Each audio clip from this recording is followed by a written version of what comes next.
Olá, hoje é dia 19 de junho de 2017 e você está ouvindo a 134ª edição do Ainda Sem Nome, o seu podcast predileto sobre comunicação digital.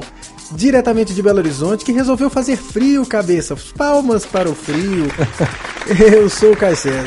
E daqui de São Paulo, eu sou o Felipe Min. Caio, a gente pulou uma semana aí, né? Dia dos Namorados e compromissos profissionais. Dia dos Namorados, compromissos profissionais, teve banca de graduação, cabeça. Essa semana que passou foi uma semana repleta de bancas de graduação e amanhã, às 9 da manhã, tem mais uma. Quer participar? Ah, eu quero, cara. Pode ir que eu vou... Chega mais que amanhã tem uma sequência, acho que vão ser umas 4 ou 5 bancas a partir das 9 da manhã. Estamos terminando o semestre, né? Se fosse quinta ou sexta, eu poderia ir. Ó, já que semana que vem tem evento aqui, né? E se tiver quinta ou sexta, você me chama que eu vou. Me chama que eu vou. Mas é isso, cabeça. Pulamos uma semana porque, enfim, foi uma semaninha de muito lançamento de notas, muitas provas sendo corrigidas. E ainda tem uma pilinha de artigos aqui, de trabalhos finais, me esperando. Vamos devagar e sempre. É isso aí, a vida adulta é foda, né? A vida adulta é divertida. Começa com a quantidade de boletos que a vida adulta te oferece. Mas vamos lá, Caio. Mas vamos lá, né, cabeça? E por aí, como é que estão as coisas? Por aqui, tudo certo. Por aqui, tive uma semana muito agradável, de muito trabalho. E a gente tava falando em frio, eu fui para Brasília e nesse feriado.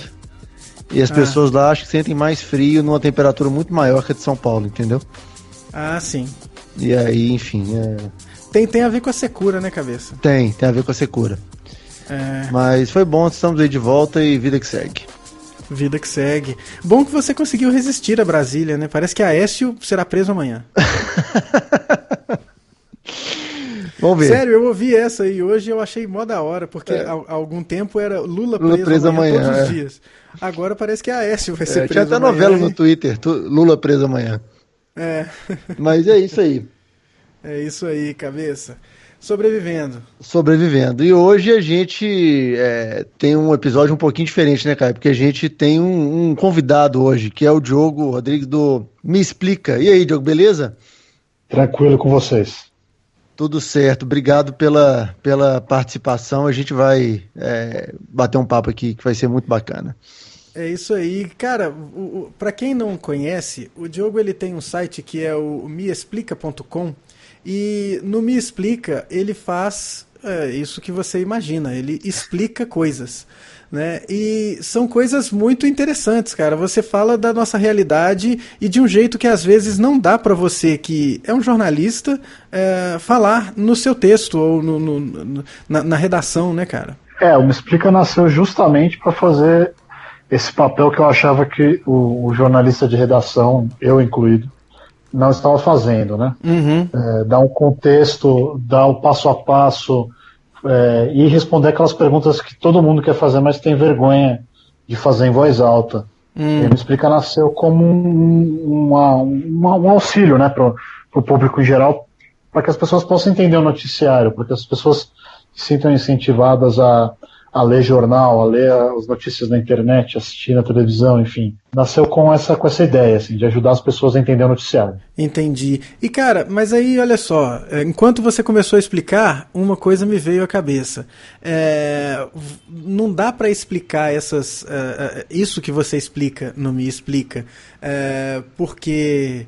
por motivos de podemos tirar se achar melhor, ou porque são as características do texto jornalístico, ou o que é? A que você atribui isso? Olha, são várias coisas.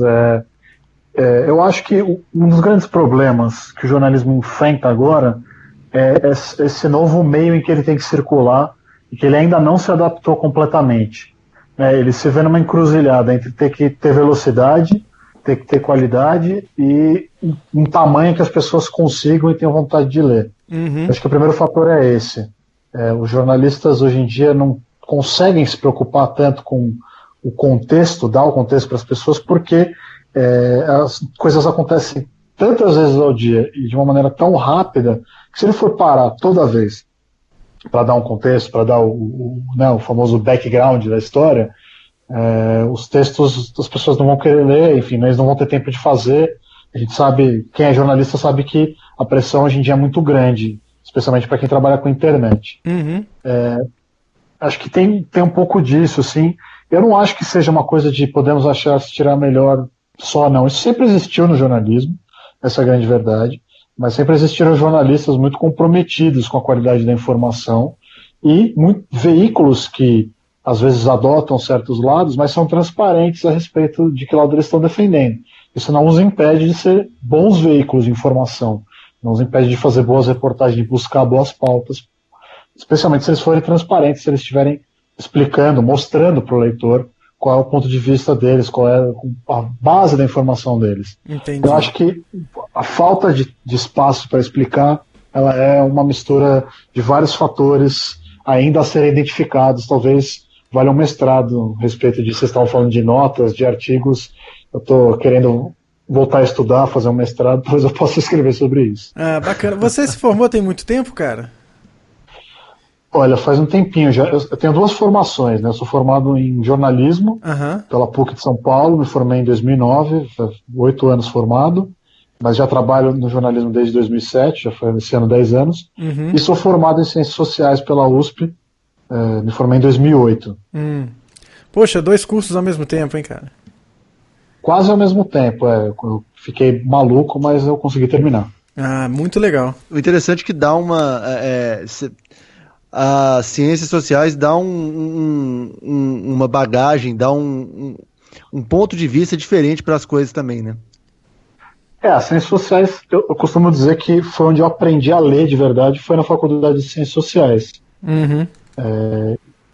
E lá eu desenvolvi a mentalidade de pesquisador, apesar de eu não ser um pesquisador formal, né, apesar de eu não estar no mestrado, no doutorado, ou qualquer coisa do tipo, mas lá que eu aprendi como é que se faz uma pesquisa de verdade, quais são os critérios, enfim, por que é importante pesquisar, e para mim tem tudo a ver com o que o jornalismo é, que o jornalismo deveria ser também. Por isso que eu acho que as duas coisas são muito compatíveis. Certo. Cara, muito bacana você falar aí que se formou em 2009, então foi de 2005 a 2009, eu presumo. 2004 a 2009 no jornalismo, demorei 5 anos para me formar. E nas sociais de 2004 a 2008, eu entrei no mesmo ano nas duas. Bacana. Aí, cara, uma sequência de perguntas de inquietação pessoal minha aqui, viu, cara? Vamos lá, por favor. Pois é, como é que foi essa sua graduação em jornalismo? Você estudou essa coisa que você faz hoje, que é o multimídia, que é o digital, ou você estudou numa Olivetti? Como é que foi? Não foi no Bolivete, mas a faculdade de jornalismo, até onde eu sei, né, estava muito defasada em relação ao mundo daquela época. Enfim, né, não posso julgar hoje porque eu não frequento esse ambiente mais. Mas na minha época ela estava bastante defasada. Não foi uma Olivetti, mas não existia um foco específico em internet, que eu achava um erro. Não se pensava ali naquela época na minha faculdade em novos meios de distribuição de notícia, em novas possibilidades. Tecnologia era um assunto pouco discutido e infelizmente eu acho que a faculdade foi um aprendizado importante em alguns aspectos, mas não nesse que o Me Explica me trouxe a partir do momento que eu criei ele. A faculdade foi uma base diferente, mas não uma base, como você disse, não uma base contemporânea, né? Não chegou a ser uma Olivetti, mas digamos assim, foi um 486 ali. Não, eu pergunto porque é simples, essa coisa de... Eu ainda estou motivado pela questão da necessidade de você explicar e contextualizar, né? Aquela coisa que você falou de, poxa, se a cada vez que eu for publicar um update numa notícia, um novo acontecimento numa corrente de fatos, né? Ou numa sequência de fatos, eu não posso ficar me dando o luxo de ter que contextualizar tudo de novo e tal. A gente, quando está pensando hipermediaticamente, a gente vê soluções para isso, né? Então, assim, então quando você está escrevendo texto, cara, você tá, ao invés de você colocar uma nota de rodapé, você coloca o link para aquela história em profundidade, para compreender o que é aquilo, e aí você só tem que fazer o background grande, pano de fundo ali uma vez só, e você vai fazendo referências a ele. Mas não é isso que acontece, né, cara? Eu tô tentando entender se é limitação de plataforma, ou se é questão de planejamento, ou o que é, né? Eu tenho visto ainda hoje em escola de comunicação a galera pensando jornalismo baseado em edição, né? Então, tipo, eu vou soltar uma edição de um jornal semanal. Poxa, mas pera, será que as notícias não aconteceram durante a semana? Será que não dá para você soltar as coisas enquanto elas estão acontecendo? Né? Eu sei que quando a gente fala isso, vocês dois que são jornalistas, vocês devem se arrepiar e falar assim, não, Caio, mas o texto ele não se constrói em tempo real, a coisa não é assim, a gente tem que maturar a coisa, tem que trabalhar, tem que se cercar das certezas para publicar e tudo mais. Mas tudo bem, mano, uma coisa que aconteceu na segunda, se você publicar ela na quarta, é melhor do que você publicar ela no domingo, né? Mas, enfim, é para entender isso, sabe? E também saber o que você acha disso, e o Cabeça, que eu cortei no começo também, que é jornalista, me falar o que acha disso. Eu só ia falar uma coisa, porque assim, eu entrei na faculdade em 2001, formei em 2005. Então, assim, eu tava lembrando aqui que qualquer disciplina que era minimamente ligada à internet era uma sobre HTML. Eu tinha que programar em HTML. E eu me arrisco a dizer que se chamava Fundamentos de Multimídia. Por aí, um nome tipo esse. E na época eu trabalhava como programador, né? Desenvolvedor HTML, desenvolvedor? É isso? Front-end. Eu fazia site. Eu era. É porque em 2001 não tinha esse termo ainda. Front-end era um termo. Enfim, então essa matéria eu praticamente pulei. E tinha uma outra que era diagramação no Quark Express. Eram as únicas vezes que você encostava no computador fora no Word para escrever texto. Então, assim, essas possibilidades que a gente vê hoje, tipo, eu até tenho vontade de entrar numa sala de aula de jornalismo hoje para ver como é que essas coisas são endereçadas. Eu também. Mas o que vocês acham, assim, já vocês dois, né? Isso de não ter um background, não ter esses textos contextualizadores, ou até mesmo em outros formatos, né? Assim, a gente vê muito pouco isso. Vídeo e áudio complementando o texto e não servindo apenas como réplica ou ao mesmo tipo de conteúdo reaproveitado. Vocês atribuem isso a algum motivo específico, ou na verdade eu que não estou olhando para os lugares certos? Eu acho que você tem uma certa razão nesse seu diagnóstico, mas ele é difícil difícil ter precisão nas causas. É uma coisa meio dilema de Tostines, assim. Você não sabe muito bem o que gera o quê, o que é gerado por o quê. Eu acho que tem sim uma mentalidade ainda atrasada não digo de edição, acho que já tem uma cultura diferente na internet, já existe um jornalismo próprio de internet, mas eu acho que ele ainda não se, digamos assim, não se colocou essa questão que você levantou muito bem. Né? Por que não organizar esse material de uma maneira melhor? A gente tem os recursos técnicos para fazer isso, né? A gente tem possibilidades de programação, a gente poderia criar novos modos de apresentação, mas a gente sempre para na coisa da página, né? A notícia é sempre uma página, ainda remete muito ao impresso. Eu acho que, assim, aí é um pouco de achismo meu, tá? É uma coisa de experiência, coisa da minha vida, do que eu vejo.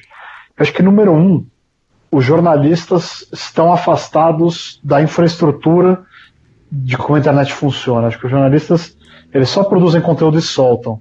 Eu acho que deveria ter gente pensando também a desenvolvimento da tecnologia. Porque, afinal de contas, se você não entende como a notícia é distribuída, como ela é consumida e como ela é lida, né, principalmente lida, assistida, enfim, você não tem como avançar nisso, você não tem como se relacionar com o público. Você vai ficar sempre achando que botar numa página, formato blog, formato site vai resolver o problema, publica no seu Twitter, publica no Facebook, tá tudo certo, né? Existem outros modelos de publicação de conteúdo hoje em dia. O conteúdo tem a possibilidade de ficar mais modular hoje em dia. Ele pode ser editado, reeditado, reorganizado em tempo real, ele não precisa mais esperar, né, a edição do dia seguinte, a edição da semana seguinte, a edição do mês seguinte. Eu acho que falta pensar o jornalismo dentro desse ambiente com o olhar do jornalista também. O jornalista se omitiu um pouco desse papel, ficou ali refém da mudança tecnológica, na minha opinião, só reclamando dos problemas e da diminuição da circulação dos meios impressos, e etc. E eu não vejo gente propondo coisa nova. Né? Eu acho que isso é um problema. Isso é um diagnóstico que eu faço, que é uma coisa que me é cara, que eu vejo que a gente não está desenvolvendo novas ferramentas pensadas a partir do ponto de vista dos jornalistas. E quando muito esses jornalistas estão pensando às vezes em publicar num formato de blog, etc, né? Porque houve um momento, talvez vocês que aprenderam isso na prática, né? Houve um momento, um contexto, um tempo em que era uma coisa meio romântica, né? Você se colocar contra a tecnologia, uma coisa meio ludita, assim, não, essas tecnologias, nada vai substituir o cheiro, a textura do jornal, e essas tecnologias não vão levar a lugar nenhum e tal. E eu vejo hoje, né, em pleno 2017, é bobo você ver um jornalista, e olha que tem pra caramba, né, comunicadores que ainda tem essa postura romântica de achar, ninguém precisa da internet, a internet é malévola e não só traz o mal, podemos viver tranquilamente, a revista é que vale, ou o jornal é que vale, ou o rádio é que vale, ou a TV é que vale, e não entendem que esse novo espaço é um espaço para tudo isso se misturar, né, e ele fica preso só em escrever textos. Isso eu vejo na prática. Eu vejo muita gente que não sabe sequer operar um CMS simples, um WordPress da vida. Né? Isso tem bastante mesmo. E é um erro, né? Eu não sei se tem o saudosismo, mas eu acho que tem também a falta de preparo para as novas gerações que se formarem em jornalismo, falta de interesse de várias pessoas. Você vê, tem muitos jeitos de você fazer jornalismo hoje em dia. Tem um exemplo que eu sempre cito, que é um caso na Índia, até depois se vocês quiserem eu mando a referência completa, eu sou muito ruim de memória, assim, então eu vou só citar por cima a história, mas tem um jornalista no interior da Índia que resolveu fazer uma cobertura local de uma cidade pequena, uma cidade que tem algumas questões agronômicas, enfim. E ele faz essa cobertura usando WhatsApp. Ele conseguiu, acho que hoje em dia são 5 mil assinantes, e eles conseguem, ele tem uma equipe agora, acho que são 4 ou 5 pessoas, e ele faz essa cobertura direta por WhatsApp, recebe sugestão de pauta, manda vídeo, manda texto, pequenas, né, pílulas de texto. É um jeito de fazer jornalismo, é um custo baixo, ele se comunica diretamente com quem quer falar com ele, quem quer receber as notícias dele, e ele tem um controle sobre quem é assinante, quem não é assinante, ele pode colocar e remover as pessoas. E isso para mim, um exemplo de grande inventividade, é o que a gente deveria estar fazendo agora, deveria estar discutindo, não só no Brasil, como no mundo inteiro. Também está sofrendo com essa falta de criatividade. Eu enxergo isso, cara, como uma coisa de... Eu vou me colocar contra aquilo que é novo, pelo simples fato de, por ser novo e eu não conhecer, me é estranho e por isso eu vou rejeitar. E isso tem uma consequência que é muito ruim, que as pessoas, quando elas adotam essa postura, elas costumam argumentar que a parte da tecnologia é uma parte técnica e que você aprende isso eu ouvi, tá? Quando eu estava me graduando, aí quase 2 décadas antes de você, mas exatamente redondo, 1 década, né? Professores falando, mas essas partes técnicas você aprende em 6 meses no mercado, isso daí você aprende. E felizmente, a questão da internet não é só um aspecto técnico, não é só você simplesmente aprender que botão que você tem que apertar. É que é uma lógica diferente, e é justamente porque a gente compreende que é uma lógica diferente que a gente vê esses buracos de portais tendo conteúdo multimídia às vezes espalhado, não conectado, uma coisa difusa e que mais confunde do que informa. né? Porque a lógica de se pensar esse produto de comunicação é outra. Você tem que entender que o jeito de se produzir vai ter que ser outro, porque o jeito de consumir é outro, e isso não invalida o que você fazia antes, mas demanda uma adaptação do que era feito antes, né? Não é só apertar botão, isso é tão difícil de botar na cabeça das pessoas, né? Mas eu acho que não é só uma questão de apertar botão, Caio. Tem uma questão também, eu acho que da linguagem, que, por exemplo, você fazer um texto de blog e colocar as referências no fim do texto ao invés de usar hiperlink, porque era assim que era feito, ou você não utilizar, por exemplo, fazer o uso de áudio e vídeo dentro de um texto, né? Você aproveitar essas coisas, ou, por exemplo, quando você está fazendo um vídeo, você ainda ter a linguagem da televisão do jeito antigo e tal. Eu vi uma vez, acho que foi no UOL, cara, uma matéria sobre um canal X. Eu vi uma matéria que tinha aquela estruturazinha de vídeo de matéria de jornal. E você vê que é tão descolado que eu não sei se a pessoa ela não faz porque não acredita na nova linguagem, ou porque é o único jeito que ela sabe fazer, ou é essa aversão à tecnologia, não sei. Eu queria até fazer eu gosto sempre de relativizar as coisas, como um bom cientista social, eu gosto de não tentar ter uma posição muito radical, porque assim, eu entendo o princípio do que essas pessoas estão dizendo. Eu tive professores assim também. Eu conheço jornalistas mais velhos que pensam assim.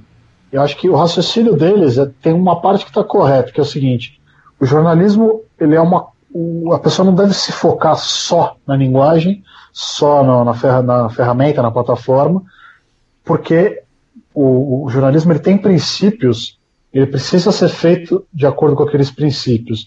Mas a pessoa confunde ter esses princípios claros com ignorar o resto, o mundo que você está vivendo, para viver só pensando que o jornalismo é todos os homens do presidente, né?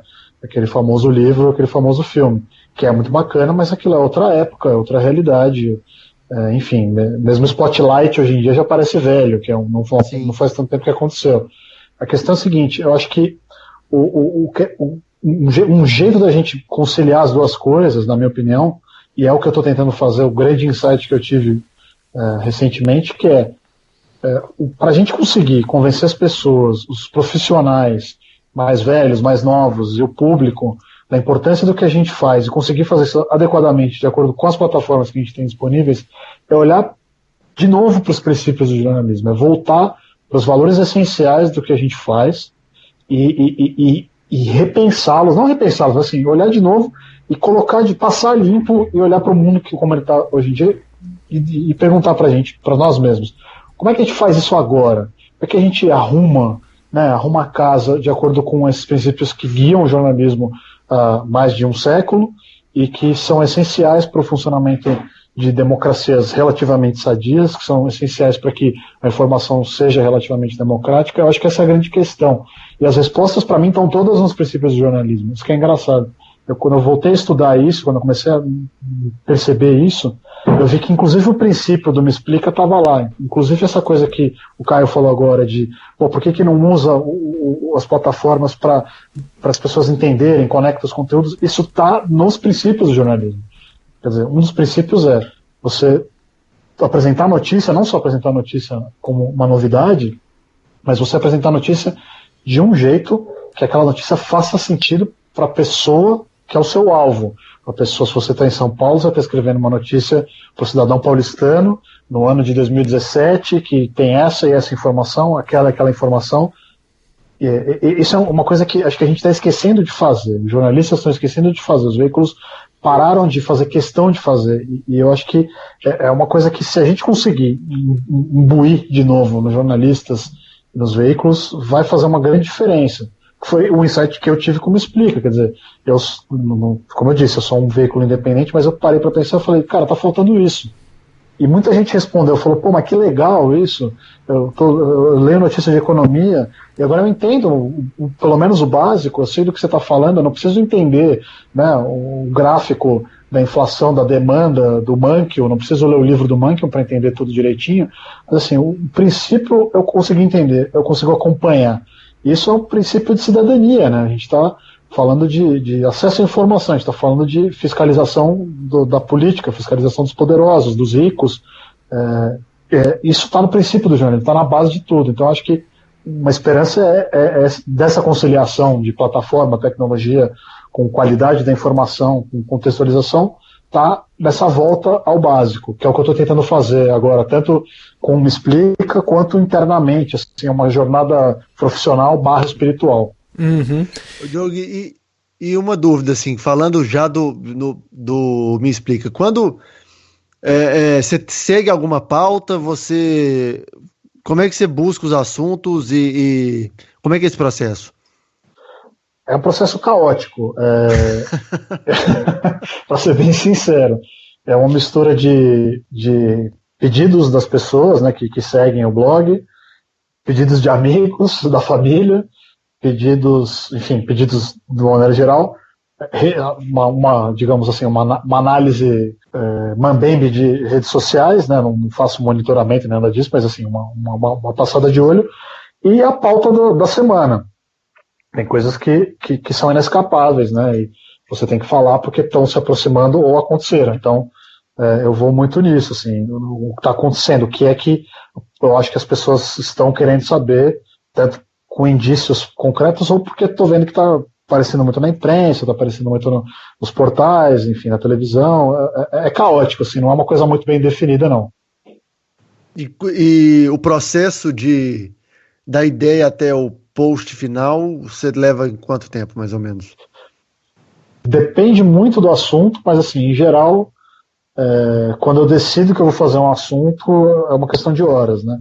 Eu pego aquele assunto, delimito ele, aí começo a ler tudo que tem disponível, que eu consegui achar de bom, separo as informações melhores, checo o que parece contraditório, enfim, vou nas fontes primárias que estiverem disponíveis, e a partir disso eu monto ou o texto ou a pauta do vídeo, né, que eu tenho feito bastante vídeo recentemente, e a partir desse ano eu comecei a fazer vídeo. E me conta aí, você tenta estabelecer algum tipo de diretriz para escrever o texto? Você falou que vai se pautando pelos assuntos que estão sendo trabalhados e tal, mas assim, você mira o que as pessoas estão buscando, você olha um Google Trends ou ferramenta de palavra-chave para ver, se eu utilizar essa palavra, talvez as pessoas o meu texto vai alcançar mais gente, ou as pessoas vão me enxergar melhor. Como é que você pensa nisso ou não, o meu princípio é o de escrever o conteúdo que importa e o resto vai o caminho vai se achar? Olha, para ser sincero, em termos de produção, eu não sigo essa lógica de SEO, assim, como um guia, não. Mas, pela própria natureza do texto que eu faço, ele acaba ficando bom para SEO, porque como eu tento simplificar bastante as coisas e chegar nos termos mais simples de explicação, né, dos assuntos, essas palavras acabam coincidem com as palavras que as pessoas buscam no Google, enfim, ou que tem mais ressonância em redes sociais, principalmente no Facebook. Então, é um SEO, digamos assim, intuitivo, entre aspas, mas eu sei da importância disso também. Eu tô começando a estudar esse assunto um pouquinho mais agora, porque eu acho que também, como eu disse, eu não posso também falar uma coisa e fazer outra, né? Então, mas eu também tenho um limite de tempo para estudar as coisas, mas agora estou tentando estudar um pouco de SEO justamente para melhorar o alcance dos textos, para tentar fazer conteúdos que fiquem melhor ranqueados no Google, no Facebook, enfim, mas acho que não é o meu norte principal, isso não. Uhum. Eu vejo como uma coisa muito clara e muito... assim, é a sequência natural você trabalhar isso tudo no seu site, né, que é o meexplica.com e tal, mas assim, para quem consome o seu conteúdo, que às vezes o faz a partir de um link que você mandou na sua lista do WhatsApp ou numa replicação de Facebook, como é que você justifica ou como é que você explica, né, o porquê do seu conteúdo estar nesse lugar e não numa página de Facebook única e exclusivamente, por exemplo? Por que você não faz isso? Deve ter gente que já te perguntou isso, né? Por que você não faz o texto no Facebook Facebook e você faz lá no meexplica.com. Né? Eu entendo o princípio por trás disso, né? Mas assim, que justificativa que você dá para não utilizar essas plataformas aí? Olha, eu até utilizo, sim. Os vídeos eu subo direto no Facebook. Eu tenho um canal no YouTube também, para o qual não dou muito foco, ele serve mais como, digamos assim, arquivo. Um repositório. Mas, um repositório, mas no Facebook eu subo diretamente. Não é a partir de link do YouTube nem da página do Me Explica. Eu tento adequar também, até um certo ponto, o conteúdo ao meio em que ele está sendo publicado, meio de distribuição. Uhum. Mas eu acho importante ter um site, porque ele é um histórico, né? Ele é um arquivo do que você fez e também pode servir como um arquivo de pesquisa para alguém que estiver estudando um tema, para alguém que estiver fazendo uma pesquisa sobre jornalismo, enfim. Eu tenho ainda essa filosofia como um pesquisador formado, eu tenho essa filosofia de deixar rastros, né?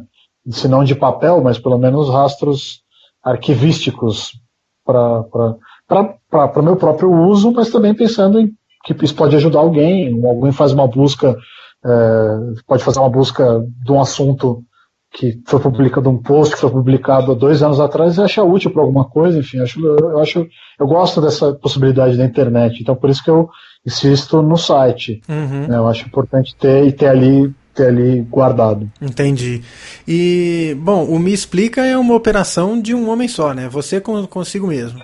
Exatamente, eu e a minha equipe. Uhum. Equipe é ótimo. E como é que veio a ideia, ou meio que uma coisa lógica de financiamento, que eu vejo que você usa AdSense, né? Você coloca anúncio no site, e você também tem o financiamento coletivo. Isso foi uma coisa assim, eu não quero que isso seja só um hobby, ou desde o primeiro momento você já não queria, e tem que financiar, e como é que foram as motivações e essas escolhas, né? Fala aí dessas escolhas. Bom, na verdade é tudo um grande laboratório, né? Não é uma coisa tão sistematizada quanto deveria ser. Poderia ser melhor, isso na verdade, né? De tentar estabelecer objetivos, do quanto eu poderia receber, como eu deveria procurar patrocínios. O AdSense é um experimento para ver se realmente funciona, se gera algum tipo de receita. O Apoia-se foi um pouco de demanda das pessoas que seguem o site, mas também eu quis também testar para ver qual seria o impacto disso, né, quantas pessoas financiariam. Eu gostaria que não fosse só um hobby, eu gostaria que fosse uma coisa mais estruturada, que me desse mais, que eu pudesse fazer como atividade principal, mas me falta competência técnica para buscar essas coisas, né? Não sou bom de negócios, não sou bom com números, não sou bom nessa coisa de buscar patrocínios, até isso é uma coisa que eu estou tentando melhorar também, estudando um pouco, conversando com outras pessoas, procurando parceiros, mas essas escolhas de financiamento, digamos assim, desses pequenos financiamentos que o Me Explica tem hoje em dia, são mais um negócio de tentativa e erro do que um plano, entendeu? E você está tendo que aprender isso na marra, né? Na marra, eu não tenho esse conhecimento, não tive na minha formação universitária e pouco se discute isso dentro do meio do jornalismo. Uhum. Eu entendo. Mas eu estou buscando isso informalmente. Porque muito se argumenta, até mesmo na sua resposta anterior, o negócio de eu não tenho muito tempo. E é das duas coisas, você tem que escolher, né? Ou você escreve ou você gerencia o negócio, né? E isso né, complicado. Mas, assim, é um negócio do nosso mundo contemporâneo. Não existem mais empregos em redações como existia, sei lá, há 50 anos, e os jornalistas têm que se virar. Você acha que se você tivesse tido, ou esse é um tipo de conteúdo, um tipo de coisa que poderia complementar a sua formação lá na graduação, ou você acha que isso não cabe lá? Essa coisa de aprender a pensar um negócio de um jornal, né, já que você muito provavelmente vai ser um jornalista de uma pequena redação, ou um jornalista de uma operação de um homem só. Você acha que isso faria diferença ou não? Aprender tomando as lições do mercado é um aprendizado melhor? Não, eu gostaria de ter tido acesso a esse tipo de conhecimento, nem que fosse, não precisa ser o grande foco da faculdade, mas deveria haver, né, pelo menos uma optativa bem feita, bem divulgada para o jornalismo, focada no curso de jornalismo, para as pessoas entenderem como funciona também. Uma pessoa não precisa virar uma pessoa de negócios e nem vincular a atividade dela a isso somente, mas seria importante saber, principalmente no momento de transição que a gente vive, é importante a pessoa entender qual é essa transição. Quer dizer, você não pode... Como é que você vai criticar o seu meio? Como é que você vai entender o seu papel como trabalhador se você não entende o que está acontecendo economicamente com a sua profissão, com o seu empregador, enfim, com o futuro do seu emprego, né? Como você bem falou, hoje em dia todo mundo está virando freelancer, porque as redações estão enxugando, não tem mais vagas. Eu gostaria de ter aprendido isso melhor, de ter visto uma análise de como esse mercado está se movimentando, outros mercados que passaram por isso, suas possibilidades de negócios, possibilidades, enfim, que fosse uma coisa mais panorâmica. Enfim, eu gostaria de ter feito esse curso, até estou procurando um curso desses para fazer atualmente. Se vocês puderem me recomendar alguma coisa, eu agradeço, mas por enquanto eu estudo aqui da minha redação aqui caseira mesmo. Entendi. Mas é engraçado isso, né? Porque assim, a gente não vê, pelo menos os meus anos de faculdade também, e aí eu não sei se em 2001 ainda tinha... Em 2001 a bolha tinha acabado de estourar, né, Caio? Ela estourou em 2000, 2000, isso. Então eu não sei se foi uma vitória dos haters também, sabe? Tipo, lá, esse trem não vai dar certo. Mas era um ponto assim, eu acho que em 4 anos ninguém nem pensou em falar sobre se o modelo é viável. Ninguém nunca pensou nisso. Então, assim, eu não sei se, sei lá, ninguém vai... A ideia de uma faculdade de jornalismo, ela é só para você aprender o ofício da profissão e não o outro lado, sabe? Eu não sei se isso se aplica também. Por exemplo, eu vejo muita gente que está trabalhando na parte de produção musical ou de música, cultura, enfim, começa a ter cursos sobre o business, entendeu? Em vez de ficar só na parte operacional ou artística, porque isso acaba sendo muito relevante, inclusive hoje, né? Assim, ainda continua sendo uma discussão relevante, porque a gente vê o estado das coisas por aí. Esse tipo de conhecimento é mal visto, né? No meio do jornalismo, no meio da música, por exemplo, é muito mal visto, né? A gente sabe disso, o cara focar no business, mas o cara e a arte dele, né? E a criatividade, enfim, como eu disse, eu acho que é viável você ter o conhecimento, você não precisa virar um especialista no marketing musical para conseguir ter uma carreira respeitada. Agora, também não ter acesso a esse tipo de informação quando você está passando por uma mudança radical, como os mercados da música e do jornalismo têm passado, você tá cego no meio de um tiroteio, né? Mesmo porque uma coisa não anula a outra, né? Ou não deveria anular. Então, não é o fato de você se preocupar com o negócio que faz de você já o anti-informação e tal, e você já claro, única e exclusivamente um profissional de marketing e tal.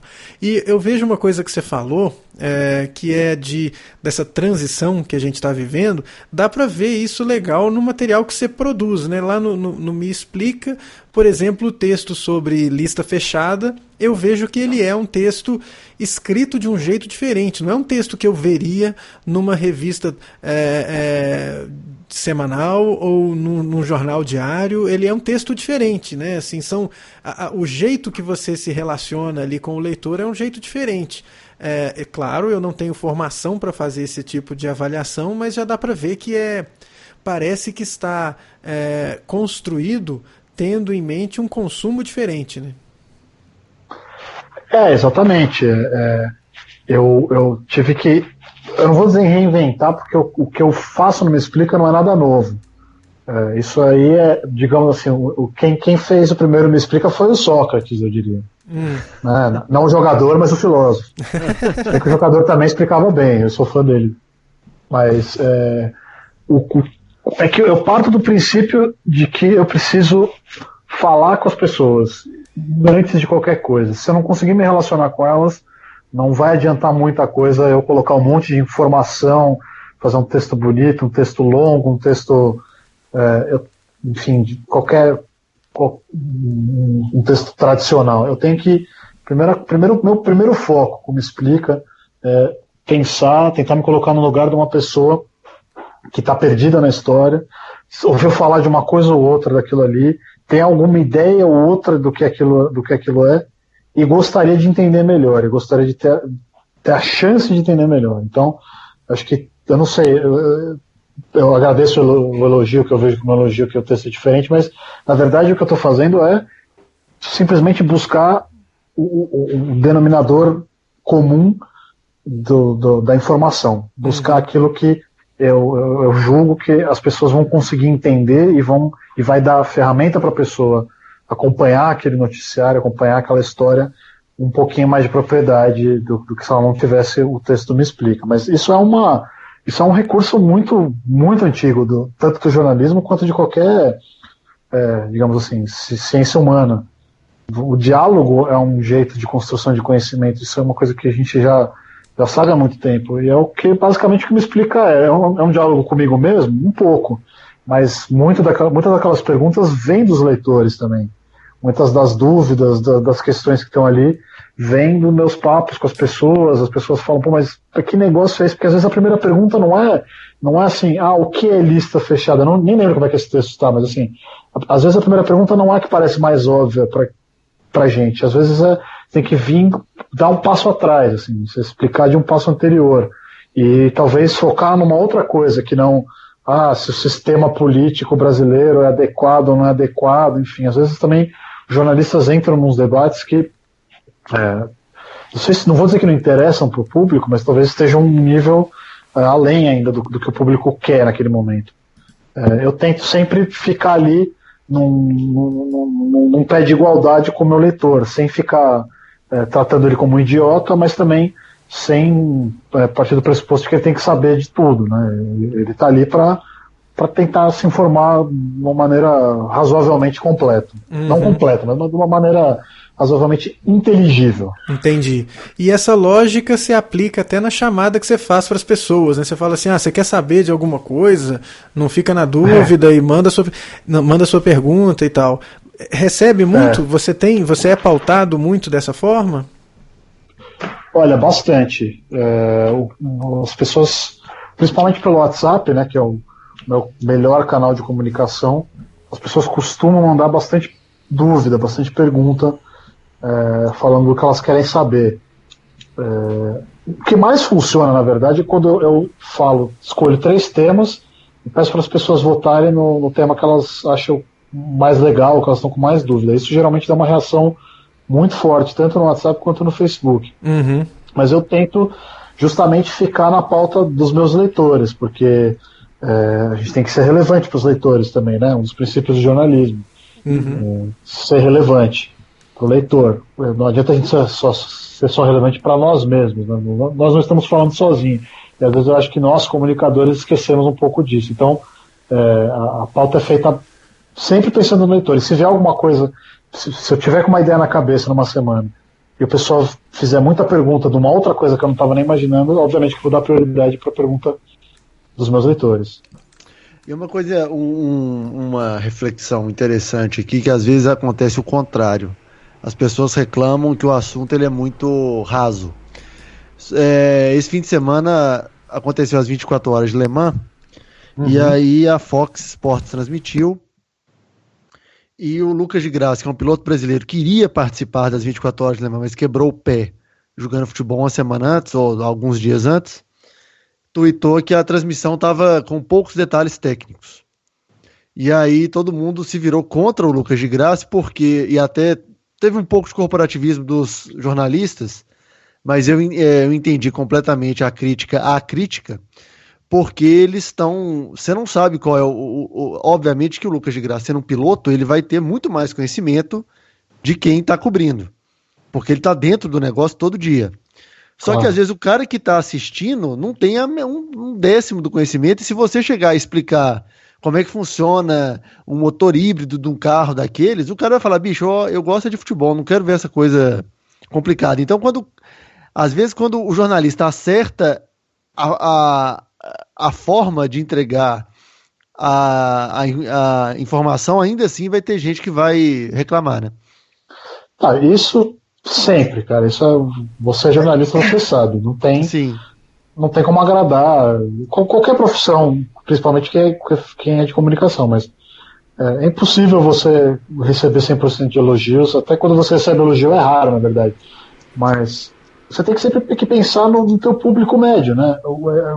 Nesse caso, eu não acompanhei essa transmissão, mas a Fox, pelo visto, acertou, porque é isso. 24 horas de Le Mans, quem sabe o que é isso? Eu sei porque tem um irmão que gosta muito disso. Agora, se não fosse por isso, acho que eu não saberia que caça de prova que é essa, entendeu? Os caras têm que explicar para as pessoas, uma prova de 24 horas, mas que coisa é essa? Quer dizer, legal que eles fizeram isso. E o piloto está partindo de um ponto de vista muito enviesado, porque o cara é profissional disso. Se ele quer ouvir uma análise extremamente técnica da prova, não é na Fox News que ele vai ter isso, ele tem que ler algum veículo, nem sei se existe algum veículo automotivo que cubra Le Mans nesse detalhe, mas teria que ir atrás de um veículo desse, vai no Twitter de algum jornalista muito bom de automobilismo que sabe e acompanha, enfim. Mas é sempre muito difícil essa relação, né? Esse limite do tá sendo didático demais, tá falando de um jeito muito simples, ou não, tá sendo muito técnico. Sempre difícil de chegar no meio termo, mas temos sempre que procurar. Que bom boa notícia que você me dá que a Fox tentou fazer uma coisa bacana para o telespectador médio, né? Sempre bom. Um cara porque é um público que tem, sei lá, 50%, 60% da programação é futebol, e eles conseguiram colocar 10 horas em um dia de uma prova, então é sempre relevante. Cara, eu tava aqui lembrando, quem faz um trabalho de explicar bem as coisas também é o Lito, né, do Aviões e Músicas. Lito, que já conversou aqui com a gente aí numa edição passada, né? Isso. Você conhece, Diogo? Cara, eu conheço, é muito legal esse site, muito legal mesmo. Pois é, e tal qual o Lito e várias outras iniciativas, a gente começou a falar, mas aí deu uma desviada. Tem aí uma coisa do financiamento coletivo. Você tem, é claro, ali no sistema, né, você usa o Apoia-se, eu vejo que já tem uma galera acreditando na ideia, claro que ainda não é o suficiente para que você viva disso, mas que avaliação que você faz disso, e você tem metas do seu negócio para isso? Fala assim, nossa, eu quero em tanto tempo ter tantos apoiadores, eu quero que o negócio cresça desse jeito. Você pensa nisso dessa maneira? Como eu te disse, eu sou muito fraco nesse quesito, né? Eu preciso estudar mais e aprender mais. Tô buscando isso. Ano passado eu participei de um processo de mentoria chamado Projetos de Garagem, que eu comecei a lidar com essas questões. Mas, embora eu não tenha ainda essas metas que você mencionou, eu tenho plena consciência de que para construir um negócio de verdade eu vou precisar tê-las muito claras e, enfim, medi-las e trabalhar com elas. E isso não tem como escapar quando você monta um negócio. Então, eu sei que essa hora vai chegar para mim. Mas eu espero que eu tenha um parceiro quando essa hora chegar que me ajude a fazer isso. Porque eu pretendo me focar mais na parte editorial do Me Explica, mesmo conseguindo transformar ele numa startup de fato, que é o que eu estou buscando, já faz algum tempo. Eu pretendo ficar na parte mais criativa, editorial, e deixar alguém que entenda dessas coisas comerciais, financeiras, cuidar disso com mais propriedade do que eu. Mas sim, isso é muito necessário e a gente tem que ter consciência disso, né? Nós, produtores de conteúdo independentes, temos que saber disso e estabelecer metas, mesmo que sejam pequenas, mesmo que sejam, enfim, modestas, mas precisamos delas. A gente não pode mais ficar só postando ali as coisas sem pensar como é que isso vai se viabilizar financeiramente, a não ser que você realmente faça aquilo como um hobby 100%. Aí tudo bem, você não tem um compromisso editorial, não tem um compromisso tão estreito com os leitores, né, não tem tanta exigência, mas para quem quer realmente se estabelecer como um veículo, é necessário ter isso. Uhum. E como é que você se relaciona com a galera que te apoia lá nesses canais, lá no Apoia-se, por exemplo? Como é que você tem uma rotina de mandar mensagem para eles, de colocar eles num grupo especial, conversar com eles? Como é que é isso? Isso, eu tenho um grupo, né, no Facebook para os apoiadores, tento postar lá com uma certa frequência, mas é engraçado que por lá o pessoal acaba não interagindo muito, assim, eu não entendo muito bem porquê, mas a interação é bem menor do que na própria página do Facebook. E nas transmissões ao vivo que você faz, nos vídeos que você grava e tal, esse mesmo pessoal que interage ou é um outro pessoal que interage? Tem uma certa coincidência entre os grupos. Tem gente que apoia e interage, mas a maior parte não é de apoiadores, pelo menos não financeiramente, né? Tem alguns fãs, já velhos fãs conhecidos, que participam bastante, mas não são todos os que apoiam. E essa galera tá naquele balaio que você falou lá dos grupos de WhatsApp, que é das listas de distribuição, né, do WhatsApp, que você coloca as opções, né? Eu gostaria de trabalhar esse assunto. Qual que é o que vocês queriam ver primeiro e tal? Você faz isso com eles também? Sim, também, nos dois meios, né? E é engraçado que no WhatsApp tem pessoas. Tem outras pessoas que interagem, não são as mesmas que interagem no Facebook, e no WhatsApp é outro tipo de relação, como vocês podem imaginar, já que é uma coisa mais, não é pública, né? Você não está falando num comentário com a pessoa está em uma certa privacidade com você e tem a liberdade de fazer uma conversa, um diálogo direto, né? E eu tento falar com as pessoas como uma pessoa mesmo, né? E aí, tudo bem? Pô, legal, obrigado pela sua sugestão, tal. É uma relação, é mais bacana como se eu estivesse trocando um WhatsApp mesmo com qualquer outra pessoa. Não fico tentando ser muito um veículo, né? Fingir que eu sou o UOL, ou a Folha, ou o Estadão. Não, eu me explico, eles sabem que me explica é uma pessoa. Hoje em dia o pessoal já sabe. Então eles me tratam como um indivíduo que eu sou mesmo. E isso estaria mais na onda de ser ali na questão editorial e criativa do que aquela outra parte que é a parte do negócio, né? Então, se você tiver alguém, você vai continuar fazendo isso e a outra pessoa que vai cuidar dessas questões financeiras e questões de tecnologia. Você cuida dessa relação ainda aí. Exatamente. Imaginando que um dia ele cresça, né? Me explica bastante.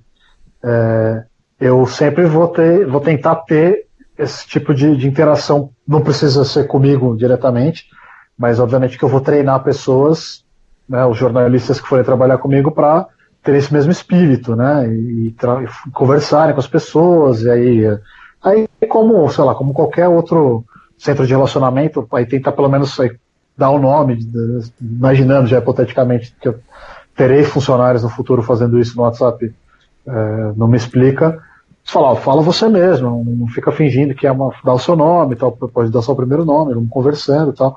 Vou tentar se previsionar isso sempre, porque eu acho que é uma característica bacana de se manter, assim. Eu particularmente gosto de negócios que conversam com as pessoas de fato, mesmo que a gente saiba que eles é um funcionário que provavelmente tem que lidar com 200 mil mensagens por dia, mas você vê que tem um esforço para entender o seu problema de verdade, para te dar uma resposta, para te dar um alô ali, dar uma boa noite, enfim, acho isso bacana.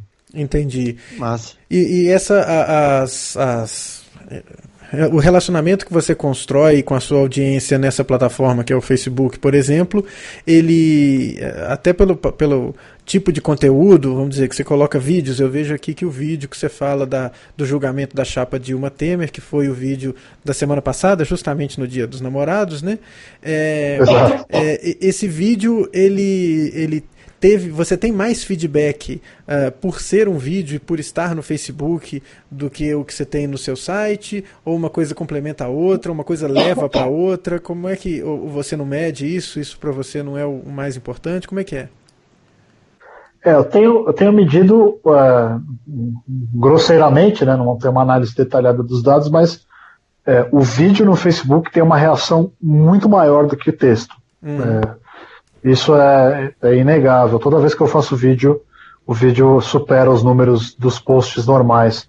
Embora, claro, alguns textos se destaquem, alguns textos consigam bastante repercussão, vários shares, vários enfim, likes e tal, o vídeo ele tem um poder maior, até porque sou eu falando, eu acho que isso tem dá uma proximidade maior, né, para as pessoas, uma pessoa específica falando, e hoje em dia as pessoas gostam mais de vídeo do que de texto, é mais fácil de ver, é mais fácil de consumir, enfim, é uma coisa que no celular é melhor de ver, porque o texto é meio pequeno no celular, embora a gente tenha celulares muito grandes hoje em dia, mas mesmo assim é meio chato de ler na tela do celular. Eu mesmo não gosto muito.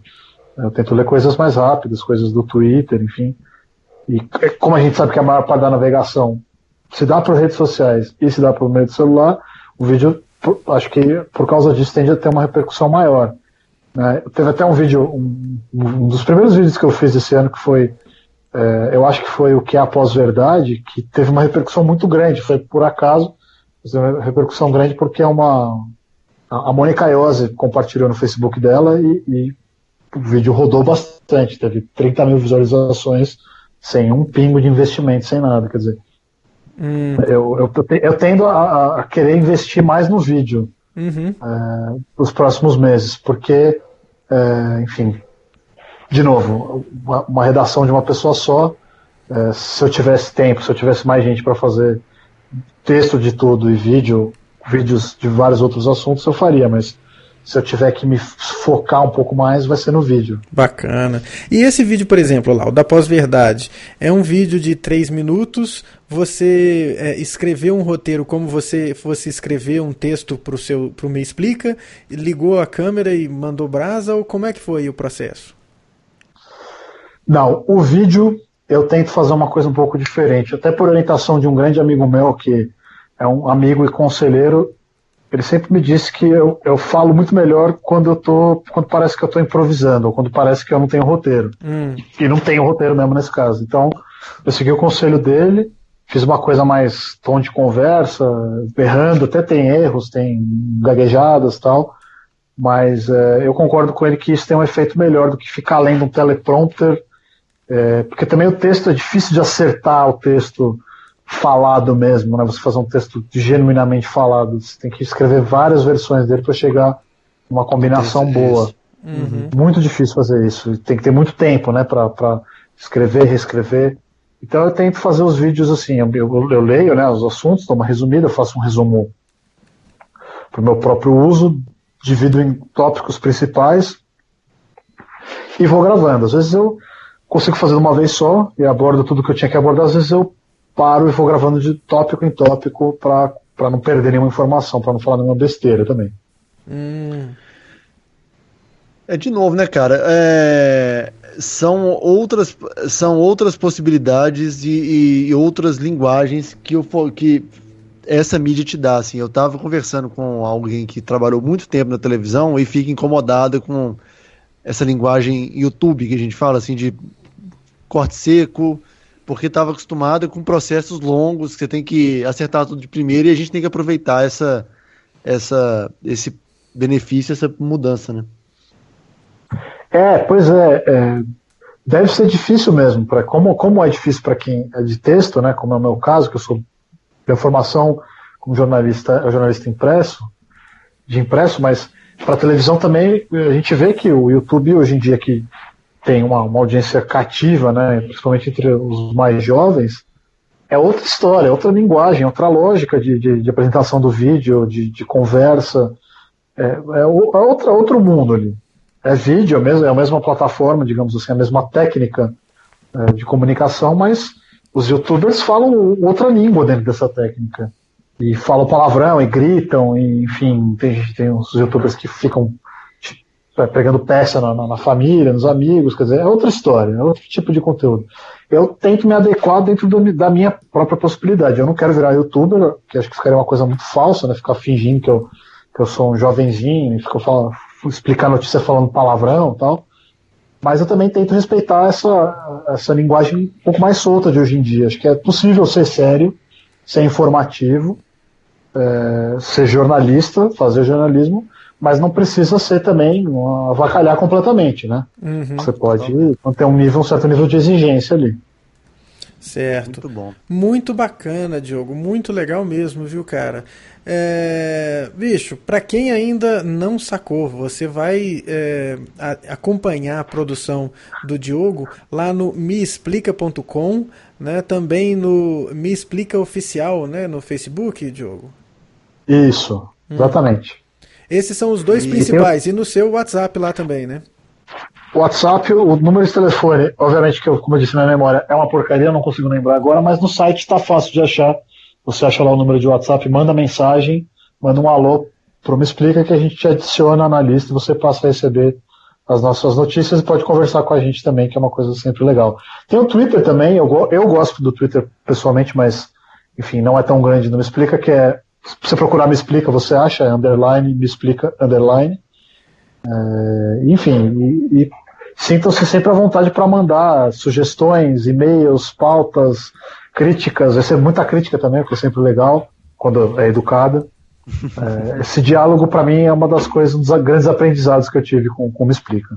Uhum. A gente vai pôr esses links todos nas notas do episódio, né, Caio? É isso aí, cara. E me conta uma coisa, esse número do WhatsApp que tá aqui no site é o seu mesmo ou é um telefone que você deixa lá e é o telefone do Me Explica? Não, o telefone do Me Explica. Se fosse o meu, eu estaria completamente louco, né? Não tem condição.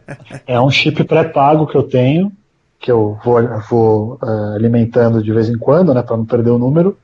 E ele tá num outro celular, inclusive, para não ficar apitando demais, e eu checo ele algumas vezes por dia, não fico o dia inteiro disponível, porque também, como eu disse, eu não trabalho em mais nada, né? Porque o pessoal gosta de conversar bastante no WhatsApp. Mas é um número separado, um telefone separado também. Ainda bem, né, cara? Massa. Bacana. Pra gente, enlouquecedor. Fica a dica, né? Muito bacana, fica cara. a dica. Muito legal, Diogo. Muito bacana esse ponto de vista diferente. Espero que lá com o Apoia-se, que você já falou, né? Ele é pau a pau com o Patreon, né? Para quem produz o conteúdo, não tem tanta diferença. Eu acho que a diferença maior é para quem está fazendo o apoio, né? Exatamente. Eu acho que para nós aqui no Brasil, não só o Apoia-se, tem outras plataformas, mas é melhor ter uma plataforma nacional real do que o Patreon, né? O Patreon é bastante usado pelo pessoal lá fora, pelo pessoal de games e tudo mais, de podcast também, mas eu abri mão porque justamente por causa da questão do dólar. Uhum. Bacana, cara. Eu faço votos que você bata todas as suas metas bem rapidamente e que o projeto cresça e cresça e que você consiga essas parcerias e mais gente e etc. para que, enfim, o Me Explica fique maior ainda, né, cara? Pô, muito obrigado e obrigado pelo convite, pela conversa, pela chance de falar umas bobagens. Espero que essas reflexões também toquem alguém como me tocam, porque eu acho que são muito importantes não só para o jornalismo, mas para o futuro da nossa democracia, né, que a gente está vendo que está bastante ameaçado. Pois é. A gente fica. A preocupação com a democracia, inclusive, é um medo que a gente tem algumas edições aqui, né, Caio? É engraçado que, ao mesmo tempo em que o jornalismo é ameaçado, ele é super necessário, né? Sim. Eu acho que a gente está num contexto em que ele se mostra muito necessário, uma das coisas mais necessárias para a nossa vida e, ao mesmo tempo, a existência dele é ameaçada. Concordo, plenamente. É um paradoxo e que aí também eu acho que é mais um espaço para a gente apoiar o jornalismo independente, que a gente já defendeu isso tantas vezes aqui, Caio, e continua sendo uma bandeira nossa, né? Uhum. É isso aí. Muito bacana. As notas todas desse episódio, todos os links que a gente comentou, todas as referências estarão lá no aindaseino.me/134, né, cabeça? Isso que é a URL da edição, desta edição do Ainda Sem Nome. Uhum. Caio, obrigado pelo, mais uma edição aí do Ainda Sem Nome. Semana que vem a gente deve fazer ao vivo. Tô pensando aqui. A gente deve fazer ao vivo no RoadSec, que vai ser aqui em Belo Horizonte, né? Isso, se tudo der certo, vai ser essa edição. Diogo, obrigado, cara, pelo seu tempo e a casa tá sempre aberta, viu? Sempre que quiser participar, a casa tá aberta. Pô, obrigado e sempre me chamem quando precisarem que eu estou à disposição. Bacana, será um grande prazer, cara. Valeu, obrigado. Prazer foi meu. Falou, valeu. Galera. Caio, obrigado, boa semana e a gente vai se falando. Pra todos, até mais.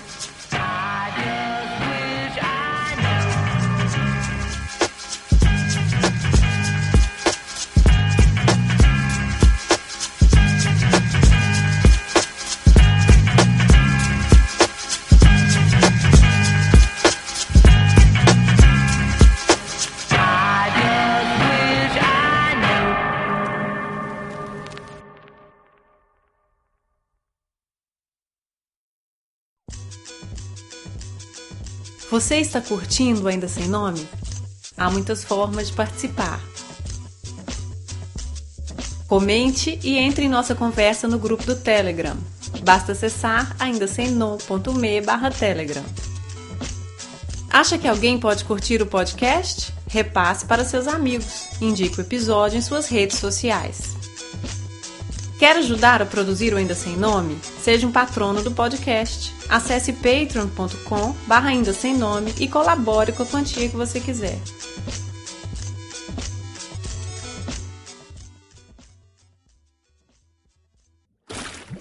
Este podcast é uma produção da Rede. Saiba mais em rede.bz.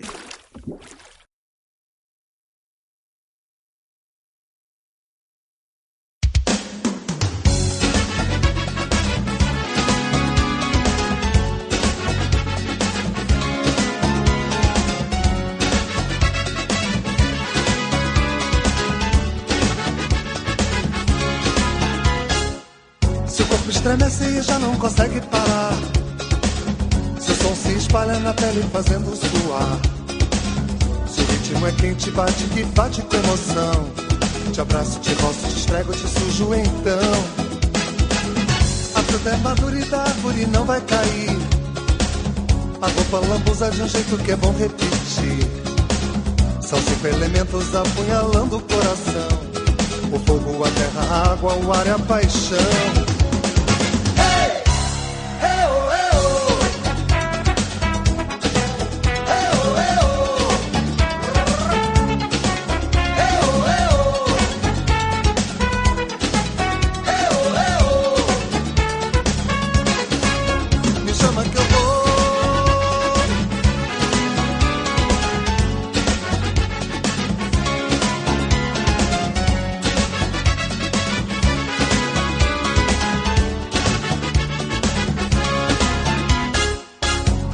Por dentro te levo na palma da mão.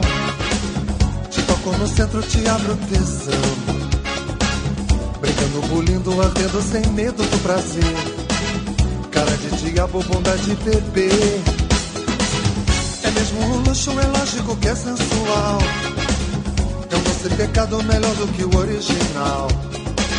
São 5 elementos apunhalando o coração: o fogo, a terra, a água, o ar e a paixão.